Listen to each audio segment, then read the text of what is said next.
Welcome to another video guys. My name is Friday Hi! So ang dami nangyari tong Sabado Linggo at napansin nyo naman na Sabado na ako nakapag-upload ng video. Ang bilis ko na naman magsalita kasi nakapagkape na naman ako. Anyway, babagala ko na lang magsalita no. So nagkaroon na tayo ng pagkakataon talaga na kumita dito sa ginagawa natin yung photoshoot saka video shoot. So yun, ito na muna yung ginagawa ko kaya medyo occupied ako pagka Tuesday saka Wednesday, Monday, Tuesday, Wednesday, ang rami kong ginagawa kasi nag-i-edit ako ng videos. So, I think pangalawang linggo na to. Okay naman yung gig. May kinikita na tayo kahit papaano kasi syempre wala akong trabaho. So, ang laking tulong para sa akin. Nagpapasalamat ako doon sa tropa natin yung lagi kong kasama pagka nakikita nyo nagpapaputok tayo ng airsoft. Ito yung airsoft. So, mamaya papakita ko sa inyo kung ano nagagawa nito. Pero, pag-usapan muna natin yung nangyari sa nitong linggo na to, no? Nitong Sabado-Linggo, I was invited sa Bulacan saka sa Cavite para mag-photo at video shoot ng real steel, totoong baril. So, talagang putukan yun. So, nalaman ko siya nung Thursday. Nung Thursday, sinabihan ako ng isang member ng Team Tagaligtas na ini-invite akong mag-cover ng fan shoot nila sa Bulacan at Cavite. That time, sira pa tong camera na to. So, pinagawa ko lang tong camera na to nung Friday. Nung Friday, nagpa-rush ako. Ginawa to ng 2 oras. Sobrang rush yun. Kasi usually, ang gawa nito is mga kalahating araw to 1 day. So, kinabukasan na ibabalik sa'yo. Pero, syempre, kailangan ko na to nung Saturday. So, kinabukasan, kailangan ko na to. Pinarush ko. Ang pinalitan dito is ito, yung rubber part nito. Yung parang goma niyan. Ito. Umiikot yan. And then, ito rin pinalitan na to kasi medyo bulok na yung goma na yan. And ito rin pinalitan na yan. So, 3 part na yung pinalitan. Ang gastos ko dun sa labor, 2,500. And then, dun sa mga parts, binili ko siya sa Shopee.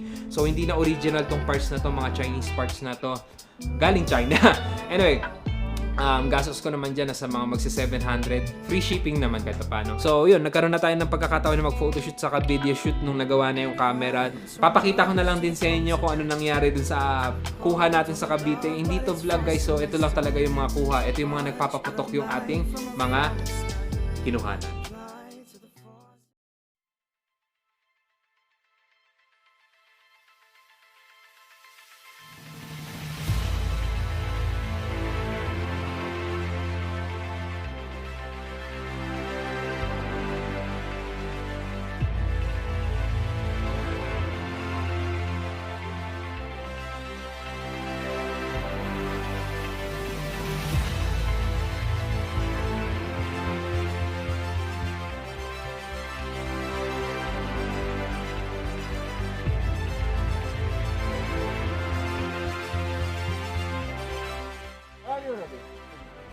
Stand by.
Ang galing na, Rob!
3473. Sir. 3473.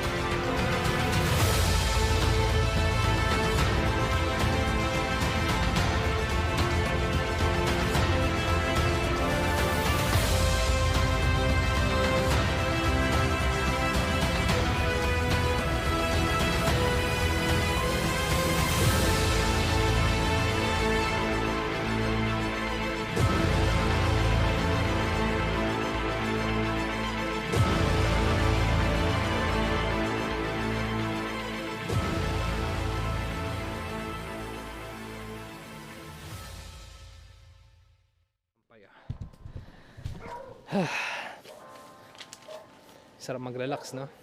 Speaking of relax, meron kaming pinupuntahan ngayon yung kasama ko sa Airsoft, si Clint, yung sa practical shooting yung nagtuturo sa akin. I really admire Clint na binibigyan niya ako ng pagkakataon na matuto kasi ang haba ng pasensya ni Clint kasi medyo mahirap akong turuan eh. So nagpapasalamat ako na binibigyan niya ako ng oras, hindi siya nagsasawa. Parang mahaba yung pasensya ni Clint pag tinuturuan niya ako pagdating doon sa Airsoft. So nagpapasalamat ako sa kanya. Anyway, before ako, kasi actually ang gagawin ko dito is syempre papakita ko sa inyo yung barrel, no, in action, saka in close up action kumbaga. So magsiset up ako dito ng parang mga targets yung babarilin natin. So meanwhile, habang nagsiset up ako ng mga targets natin, so papakita ko muna sa inyo yung isa sa mga ginagawa namin para mag-relax. May pinupunta kami sa Espanya. So yung pinupunta namin, ang tawag doon is The Master's Chow-Long. Yung parang noodle shop talaga na sobrang sarap sa Espanya. Marami na silang branch na magbubukas in the future. Actually meron na daw sila sa Laguna, meron sa Isabela. Ngayon magkakaroon sa Visayas Avenue. Sobrang sarap talaga nila magluto ng sabaw sa noodles. Yung noodles nila is handmade. And then yung sabaw nila is sa baka talaga. Sobrang premium talaga for only 115 pesos. Sobrang premium nung kanilang product. So nung una akong pumunta doon, dinala kami ni Clint, tumambay kami ng siguro mga hindi naman kalahating araw. Nung first time ko pumunta doon with Clint and yung asawa niya saka yung kapatid ni Clint mismo, tumambay kami doon siguro ng mga 6 to 8 hours. Ang sarap. Nag-request na ako doon sa pangalawa naming punta. Ako na mismo nagsabi kay Clint, pwede ba tayong pumunta doon sa The Master's Chow-Long House? Yun, pinagbigyan niya ako, kumain uli kami doon for the second time. Until now, nag-crave pa rin ako. If you want to go there, ililink ko na lang sa description yung Facebook page nila. Anyway, gagawa muna ako ng ating target, and then habang ginagawa ko yung target, papakita ko muna sa inyo experience ko dun sa The Master's Chow-Long House. So ngayon nandito tayo, magla-lunch tayo with Clint and Jen. This is my second time here dito sa The Master's Chow-Long House. Sobrang sarap dito na gusto ko talagang bumalik. Last week lang nandito kami, so this is my second time talaga na makakain dito. Nag-crave talaga ako. In the past few days talaga ang kinakain ko puro maanghang para lang anuhan yung craving ko ng sabaw nila. Sobrang sulit dito guys, kaya okay na okay talaga pumunta dito. And marami na silang mga branch, pero nandito tayo sa main branch nila sa Espanya. Last week nandito na kami, ito yung pinagagawa namin, nakipagkwento ko kami sa may-ari. Very hospitable yung may-ari. Pag kumain kami dito, pumotrip kami dito, pinagluto kami ng pansit. Okay na okay yung mga panahon namin dito, so yun na.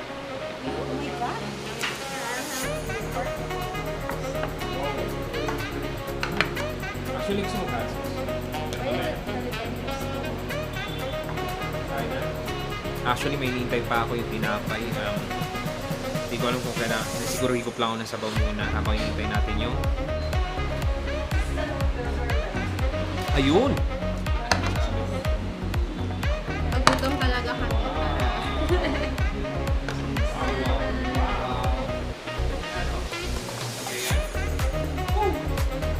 Combination niya.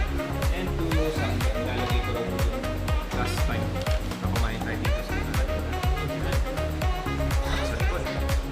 And teka. Itong kailangan ko nang tayo itong camera. Tayo na natin. Yeah. But mankind won't be back. You and I are working. Alam mo, okay lang ako. Hilikan mo lang ako. Kape. Hindi, mas okay na yung kape. Oo. So, sa Kape. Ay, sa stago lang sa place. Ano lang, tubig lang kami, tsaka kape lang. Okay lang sa'yo. Okay lang sa'yo. Oh, hindi naman kami na sa shop drinks.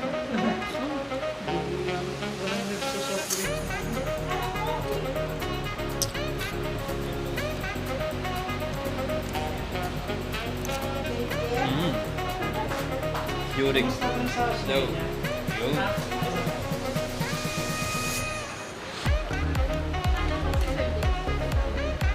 Yun na siya.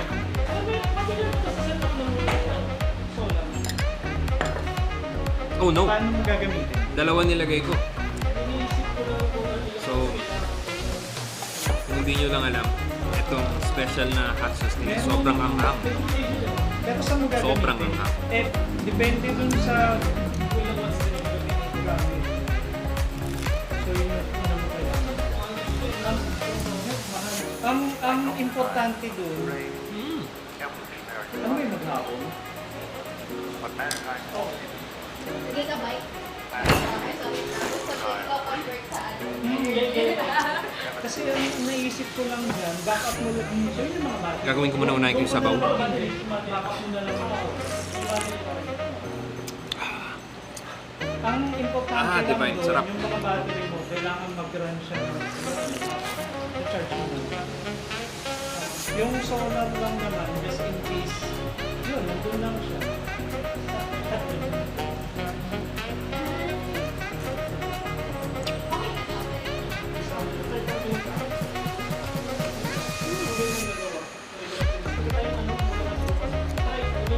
Kasi kami, nag-ano ko eh, fake food ko. Fake food ko. Gusto mag-artista. Itong anghang. Wala akong kontrata. Parang ano lang. Pwede ano lang.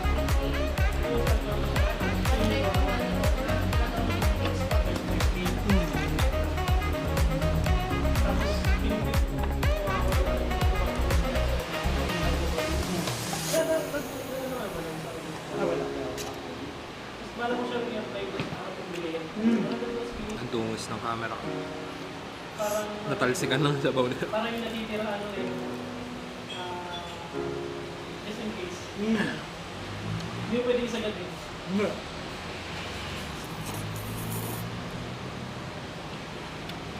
Parang ano lang din yun eh, electrical ng bahay. Oo.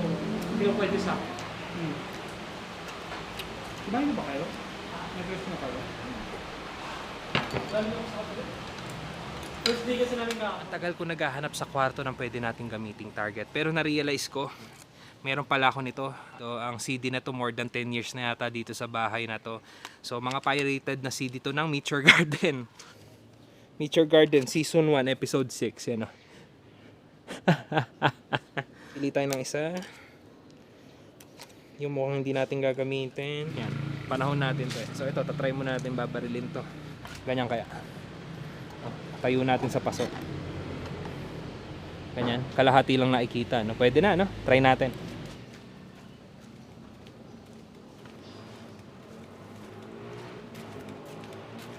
And before we begin, syempre kakargahan ko muna to ng bala sa kahangin.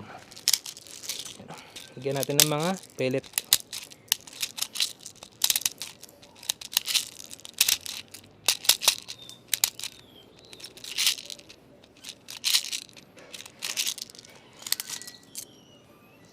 Start na natin. Okay. Try natin. And don't forget, kailangan may eye protection kayo. Hindi mo kayo magpapaputok ng walang suot na salamin or any kind na pang-protect sa mata nyo. So, puno na siya ng hangin. May hangin na to. And may balan na siya. Kalga natin. Ito yung safety niya. Naka-safety on yan. Sabihin, hindi mo makakasayan. Bababa natin itong baba natin. So, pwede na siyang ikasa. Kasa natin. Try na natin.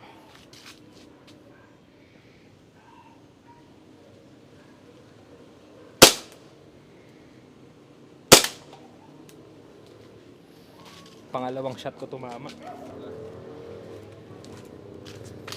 Pwede. Isa pa try natin.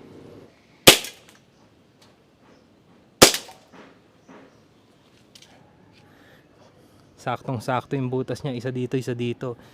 Tapos nasa gitna. Galing, di ba? Parang gusto ko tuloy isabit to i-display. Pero hindi, patapon na yan. Tabi na muna natin dyan sa basurahan. So, dalawang element kasi to, yung bala at sa hanginan mo. So, karga natin ng hangin konti. Yan. So, may hangin na siya.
Alright, di ba?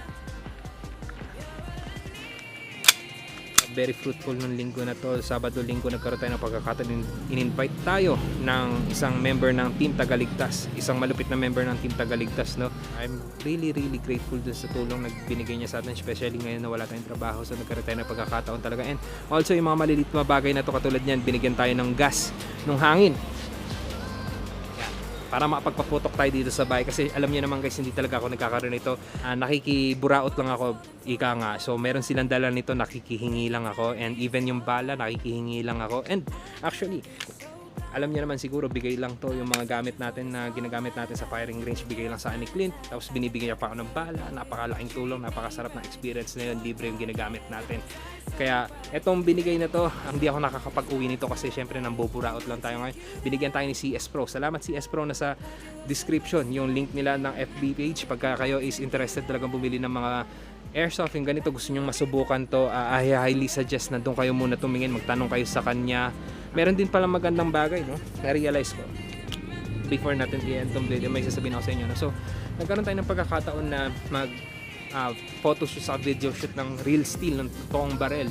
Kailangan pa nilang pumunta ng Bulacan, Cavite, labas ng Maynila para lang makapagpaputok ng baril nila kasi syempre medyo, paano ba sasabihin, delikado kasi talaga yung sports na yan. Sobrang delikado niya na pati ako nung nagvi-video shoot ako, kinukuha ako ng video shoot yon, malimit talaga, tinatamaan ako ng shrapnel ng bala, yung mga parang ligaw na, yung maliliit lang. So hindi buong bala pero shrapnel siya, tumatama sa katawan ko. Hindi siya masakit pero nakakagulat siya na alam mong mabilis, parang may pumitik sa'yo, pak, ganyan. Ganun yung feeling niya. Medyo feeling ko maliliit lang talaga yon, parang gabuhangin lang yung tumatalsik pero sa sobrang bilis niya, mararamdaman mo talaga yung impact sa mukha ko. Minsan meron din tumama dito sa camera pero nagpapasalamat ako hindi naman nabasag yung camera. Anyway, ganun siya kadelikado. Unlike dito sa mga ginagamit natin na pellet lang yung bala niya, so pwede ka magpaputok anywhere you want. Pero syempre dinidisiplina natin yung sarili natin na hindi tayo basta-basta magpapaputok namin dito kahit na parang laruan lang siya. Pero still, ginagawa pa rin namin yung mga safety precaution na parang totoong baril siya. Pero yun nga sinasabi ko, no guys, ang totoong baril kailangan mo pumunta ng ibang lugar. Pero pagka gumamit ka nito, kahit saan ka lang, maraming game site dito sa Manila, all around Manila, maraming nun. So next time i-introduce ko kayo dun sa mga lugar na yun pagka interesado kayo. So pagka bibili kayo nito, huwag kayo mag-alala, pwede nyo agad gamitin. Sasuggest ko sa inyo na pwede nyo agad mapuntahan yung mga game site agad-agad. Anyway, guys, nandito tayo magtatapos, no? Nagpapasalamat ako sa mga airsoft community natin. Actually, nagpapasalamat ako sa airsoft community natin, do sa APS, do sa practical shooting community natin. And syempre do sa mga tumulong sa akin ng videography sa photoshoot, yung mga na-experience natin way back. Nagpapasalamat ako sa kanilang lahat. Kung hindi sa kanila, hindi natin magagamit yung experience natin na nagamit natin itong Sabado sa Linggo. So guys, dito na tayo magtatapos. Salamat sa inyong lahat. Salamat sa panonood. Thank you do sa mga nagko-comment, do sa mga nag-like, do sa mga nagsusubscribe. Salamat sa inyo. Pagka gusto nyo magpa-shoutout, let me know in the comments below. So guys, see you later. Actually, see you next week.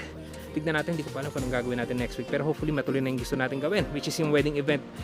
Marami tayong inaabangan ng mga wedding event. Yung invite na lang kasi dahil nga sa ECQ, sa GCQ, dahil sa mga quarantine na yan, kaya nauudot lagi yung ating event. Hopefully makapunta na tayo sa ganun kasi marami talaga matutunan sa mga ganong event. So guys, see you doon. Hopefully talaga, no? Pero most likely, try natin food vlog muna kaya. Food vlog tayo next week. Let's go. See you next week, food vlog.